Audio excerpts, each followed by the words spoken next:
Kali ini aku bikin cemilan enak yang bikinnya mudah sekali, simpel banget. Teman-teman pasti bisa bikin ya. Dan ini sangat cocok untuk cemilan di rumah buat suguhan ataupun ide jualan. Nah, langsung saja pertama siapkan santan. Di sini aku pakai satu bungkus ya, santan kental instan yang ukuran kecil 65 ml. Lalu aku tambahkan air hingga 300 ml atau teman-teman juga bisa ya kalau mau pakai santan murni atau santan perasan. Sekarang kita masukkan ke dalam panci dan kita tambahkan satu lembar daun pandan biar aromanya lebih harum. Lalu kita rebus ya. Untuk merebusnya jangan lupa sering diaduk-aduk jadi biar santannya itu nggak pecah. Kita tunggu sampai mendidih.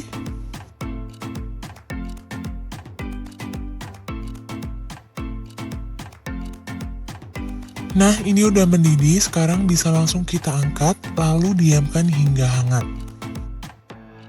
Selanjutnya, siapkan 2 butir telur.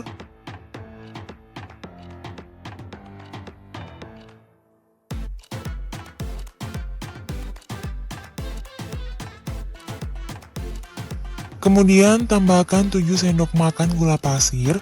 Ini menurut aku takarannya pas ya, kalau misal teman-teman suka manis boleh ditambahin. Lalu setengah sendok teh garam. Kita aduk sampai tercampur rata, sampai gulanya larut. Kalau misal teman-teman mau di mixer atau di blender juga bisa ya, tapi menurut aku pakai kocokan telur seperti ini aja udah cukup. Nah, ini udah tercampur rata dan gulanya larut. Lalu kita tambahkan tepung terigu, aku pakai 25 sendok makan ya, atau 250 gram. Kemudian tambahkan 1 sendok teh ragi instan, pastikan raginya masih aktif. Sekarang ini untuk santannya udah hangat, kita masukkan dikit-dikit ya sambil diaduk-aduk, jadi biar lebih cepat tercampur rata dan tentunya bisa dikira-kira. Jadi untuk santan ini memang harus hangat ya, atau bisa suhu ruang. Jangan sampai terlalu panas, karena takutnya raginya mati ya, jadi nggak aktif. Jadi sekali lagi santannya itu harus hangat, jangan sampai panas. Atau kalau nggak hangat teman-teman suhu ruang aja, itu nggak apa-apa.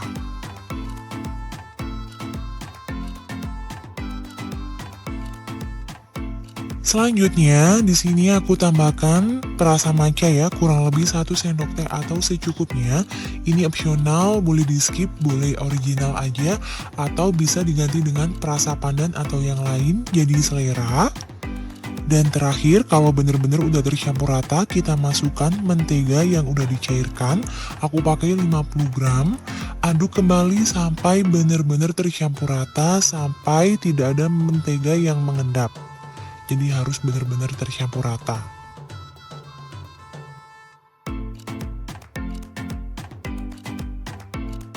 Oke, ini udah tercampur rata. Sekarang kita diamkan dulu ya, ditutup minimal 1 jam.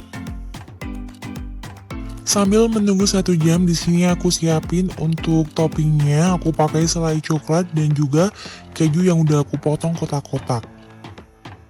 Nah, setelah didiamkan kurang lebih 1 jam, bisa teman-teman lihat ini mengembang banget ya, mengembang sempurna.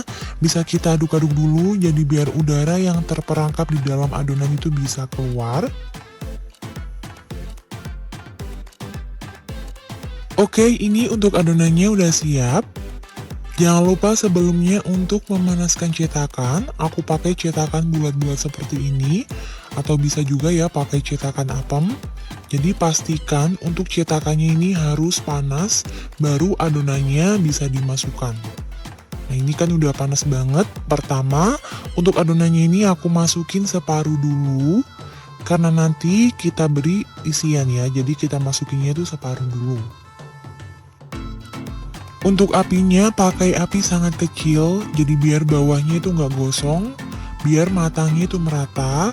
Atau teman-teman juga bisa untuk bawahnya cetakan itu diberi lapisan seng ya, atau tatakan kompor, jadi biar nggak langsung kena api.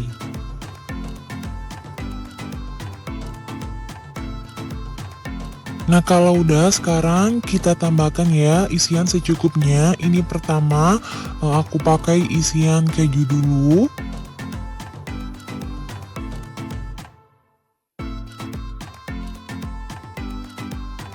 Kalau udah, kita tumpuk lagi dengan adonan secukupnya.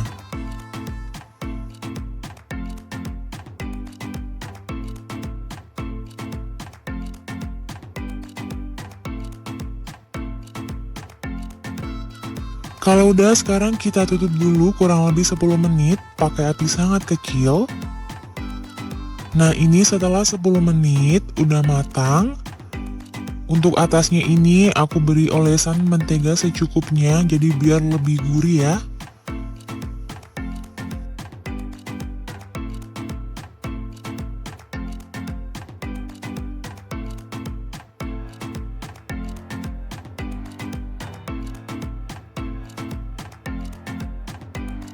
Setelah diangkat sewaktu masih panas, ini kita oles kembali ya bawah-bawahnya sampai merata, jadi biar lebih gurih.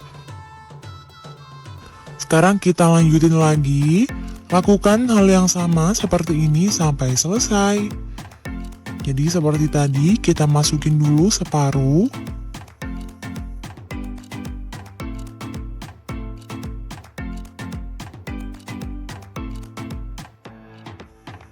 Nah, untuk yang kedua ini isiannya aku pakai selai coklat secukupnya.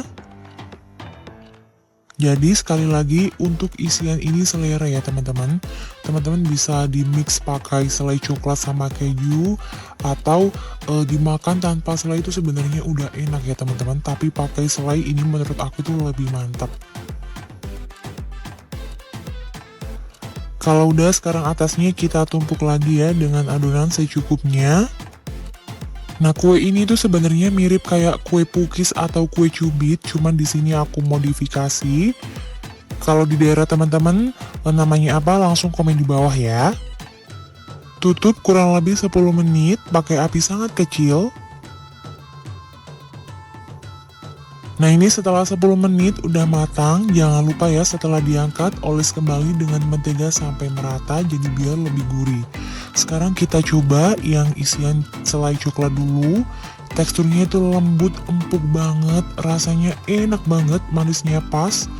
Menurut aku pakai rasa matcha itu enak banget ya, dipaduin sama selai coklat. Sekarang kita coba untuk yang isian keju. Ini teman-teman lihat ya, bener-bener bersarang. Yang keju juga enak. Recommended, jangan lupa cobain di rumah.